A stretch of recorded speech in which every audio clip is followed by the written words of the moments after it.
Hello, my name is Lokesh Mathur. I'm Senior Director of Software Engineering with the Service Virtualization Engineering team. Most organizations are trying to release software faster and better. And as a result of that, they need to be able to shift testing early on to the development phase, preferably into the developers, right? So they're trying to get their testing onto the developers and test effectively because it's far easier and cheaper to find defects in the development cycle than late in the QA cycle. A lot of organizations need faster releases, need the ability to churn out software faster without losing out on quality. And in fact, they want their testing to get better over a period of time as they add on more functionality.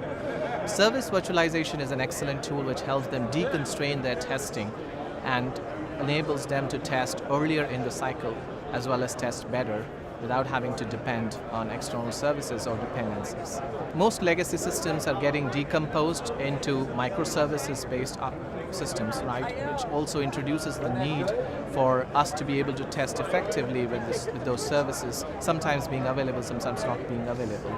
Service virtualization comes to the rescue here by providing an ability for the testers to deconstrain themselves without having a dependency on these external services. And virtualized services to be able to do testing effectively when they want it and essentially also test around corner edge cases or negative testing scenarios earlier in the cycle. The concept of constraint-free testing is to be able to test by removing all your constraints on dependent services or third-party services. Service virtualization helps you achieve that by virtualizing services that your system under test depends upon, which enables you to test faster, unconstrained, and also test negative scenarios and edge cases effectively. Some of the best practices would be to be able to test earlier in the cycle, which is detecting issues earlier in the cycle is often useful and it helps us fix bugs earlier. The other thing is you could deconstrain your testing with removing dependencies on dependent services so that you can test effectively and also test negative scenarios and edge cases to ensure good quality. CodeSV is a free, lightweight Java library that developers can download on codesv.io and add it to their project. It essentially enables them to stand up virtual services as code within their IDE, Eclipse or IntelliJ IDE or any IDE that they've been using, and then empower the unit test to run without getting constrained against dependent services.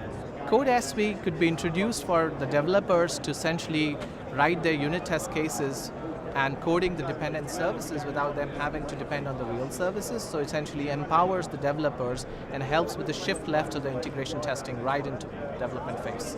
Service Virtualization Community Edition is a free lightweight tool that you can download and run it on your desktop, and it's a great tool to start off with virtualizing HTTP services, SOAP or REST, which you can use on your local environment and run your functional tests against them. It's a great tool to start with on Service Virtualization. Service Virtualization Community Edition is a free lightweight tool that you can download from trials.ca.com and install on your local desktop. It enables you to quickly create HTTP virtual services and run your test cases against them. Service Virtualization Community Edition is an excellent tool for Agile teams to download and use within their Agile team testing to be able to create stand-up virtual services fairly quickly and see value from them.